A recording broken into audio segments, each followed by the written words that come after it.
we have, of course, Christ, the Christ child, who's laying down in the manger.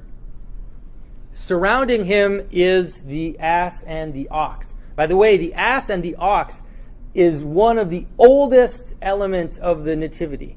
It doesn't say in Scripture that there's an ass and an ox specifically, but it is one of the oldest elements. In the first images we have where we see Christ in a manger, we see the ass and the ox. There's some images from the 3rd century where you just see a manger with Christ and an ass and an ox on each side.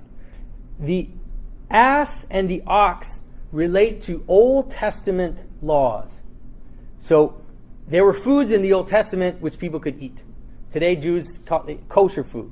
And there are some foods that people couldn't eat. They were impure foods. Now, the ox is a pure food, and the ass or the donkey is an impure food. You're not allowed to eat donkeys.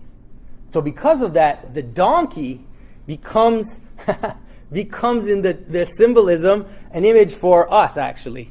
Most of us. I don't know, are there any Jews here? Maybe not.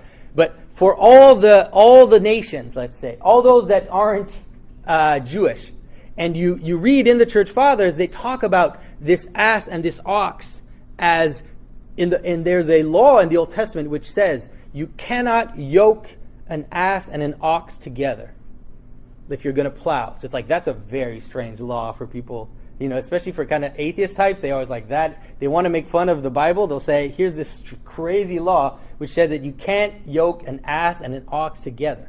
But what it meant is what I told you, is that you cannot bring together the outside and the inside. You cannot join with the foreigners. You cannot mix the pure and the impure. But Christ brings us a different vision of the world, brings us a different reality, where in fact he does. I always say Christ is the only one who's allowed to break that law, because he does in fact bring the ass and the ox together, and he does it, and we see it happen in this icon.